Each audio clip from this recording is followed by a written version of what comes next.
Let me make sure it's going. All right, there we go. So you were saying that it is really a perfect representation of somebody that feels like they're supposed or knows how they're supposed to feel, but just is unable to because once again, I feel like we're repeating ourselves too much, but dead inside. So we Dead gotta inside. be a little bit more creative, Milan. So what I'm thinking is, instead of dead inside, we're going to challenge one another to say something besides dead inside that essentially equates to the same thing. All right then. All Well, right. basically, the thing what I was saying is yes, like you said before, but it's like every single movie that represents some sort of psychosis, like split personality would be there's always that one type of movie that represents one particular psychosis, and this is the movie for the manic depressives. Okay. Excellent. Excellent. All right. So let's move on to the movie's set up into, is it two or is it three parts? I seem to remember two, but I can't I recall if there's a third. Yeah, I think that's three parts. Okay. Well, I know two was called Sophia, because Mm, the first part one was called Justine, part two was called Sophia.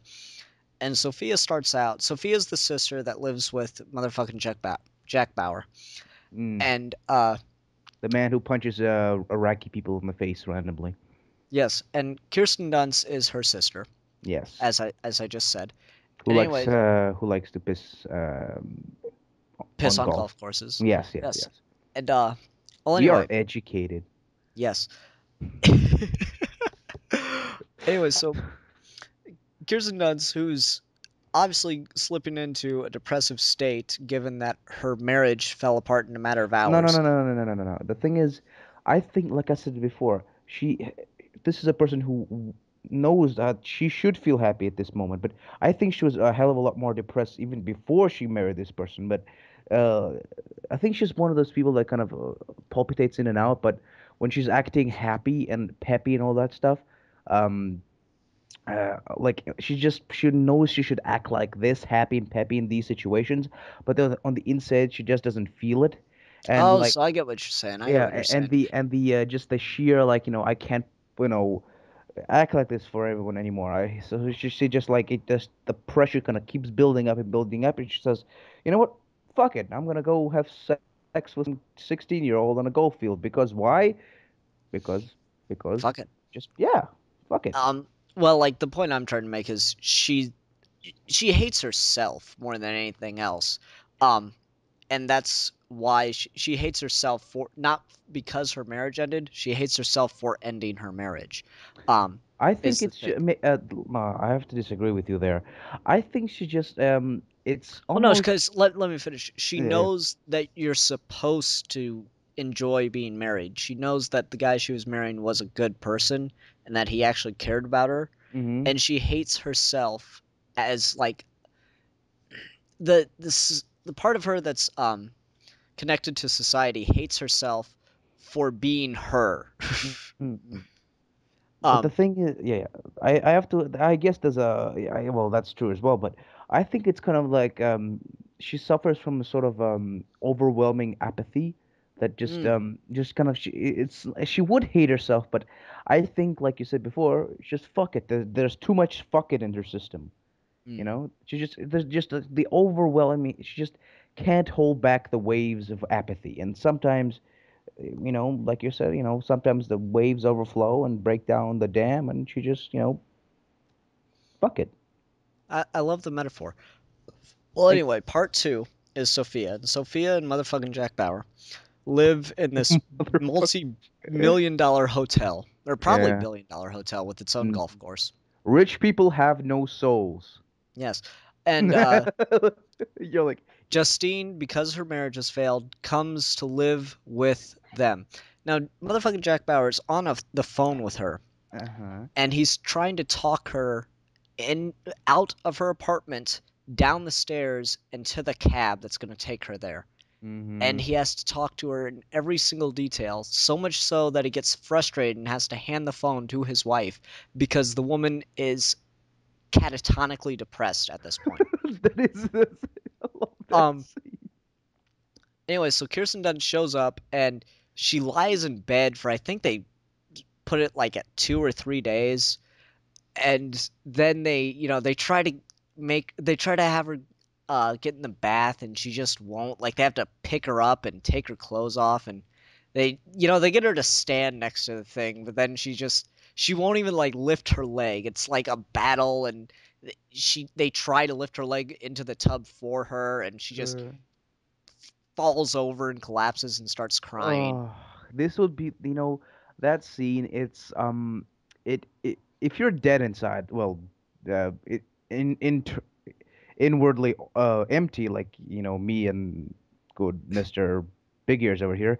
But so for us, it's well, I don't know if it was the same for you, but it's almost it's both humorous, very humorous, and kind of so it's kind of so tragic that it comes all the way around and becomes funny again. You know Yes, how in its own way, it is so damn depressing to see yeah, that you just, if you can't don't help but laugh, you're smile. going to cry. Yes.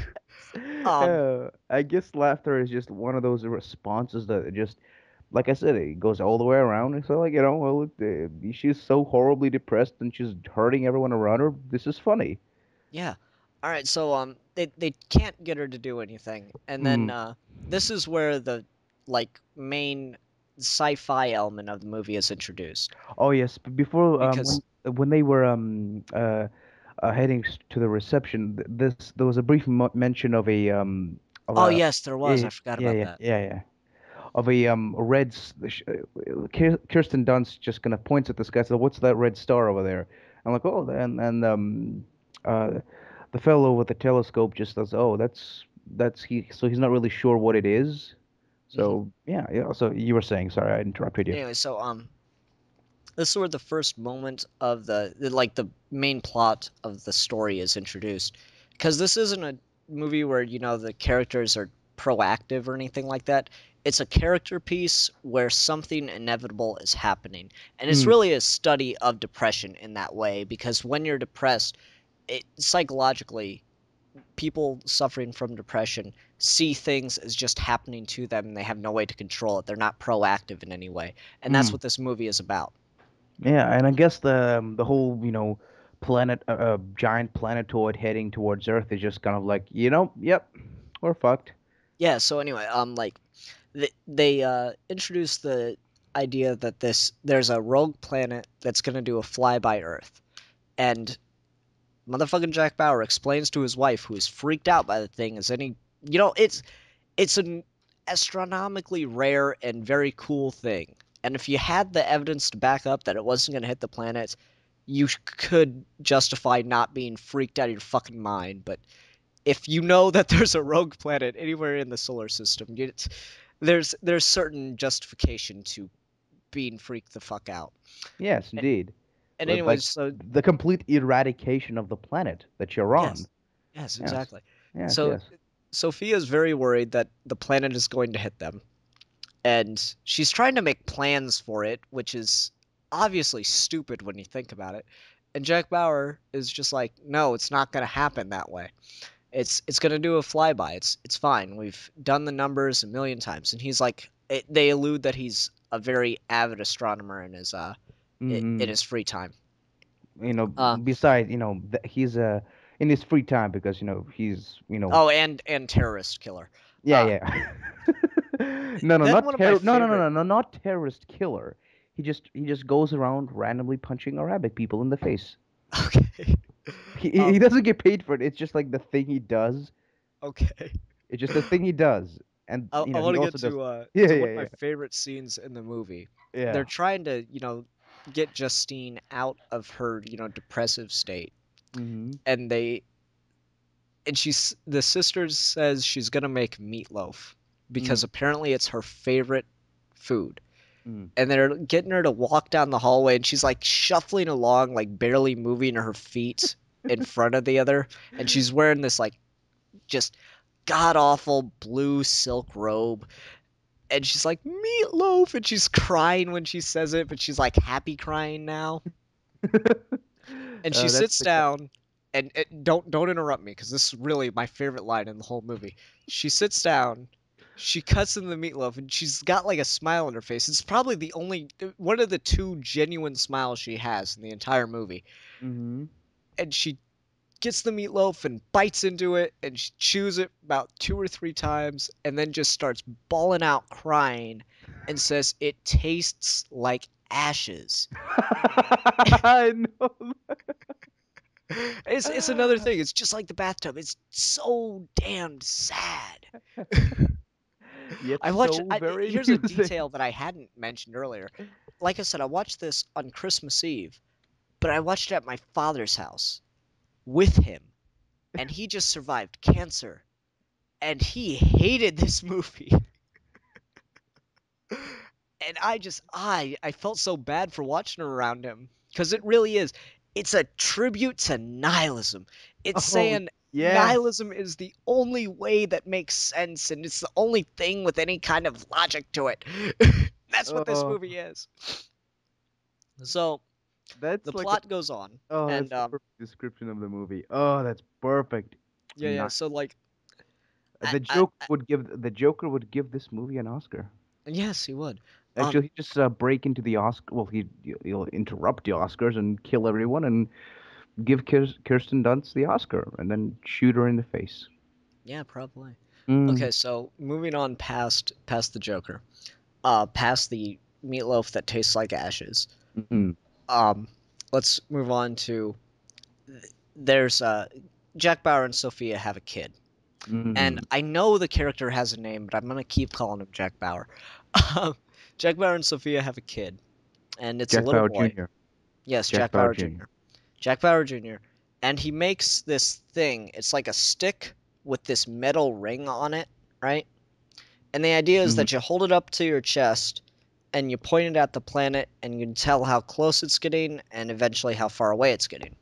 Mm-hmm. And that's a really important plot piece because it's actually, a metaphorical symbol because it's the planet represents depression and doom and Mm-hmm. hatred and all those Not really quote unquote hatred, bad apathy. things.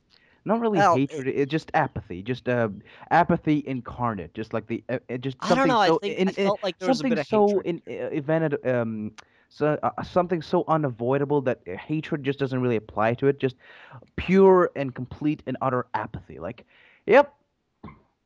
Well, I don't know. I felt like there was a bit of hatred to it, especially when, like, later in the movie when she just cusses her sister out.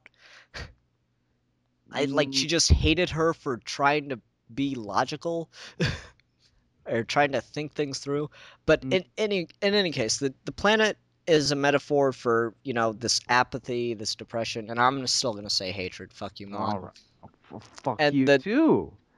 and the Just the stick with the ring on it, which you point to the middle of your chest, which is where your heart is. It's like it's sticking out of you. It becomes you. It becomes what you can see and what you can do. mm, And anyway, it's just an important plot element. All right, and I'm indeed. trying to wrap this part of it up real quick. So Mm, the planet starts to do its flyby, and the closer it gets, you notice something interesting about Kirsten Dunst's character. When they yes. first see it rise on the horizon the very first time, she breaks out of her catatonic depression.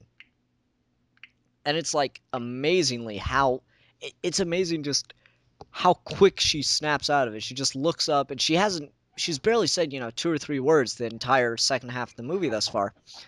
And she sees this planet and she says something to the effect of, "There's your fucking planet," or something like that. Mm-hmm. And she hates them for liking that or something. I don't know. Uh but the closer the planet gets in its flyby, the more stable The more happy and giddy and, she gets.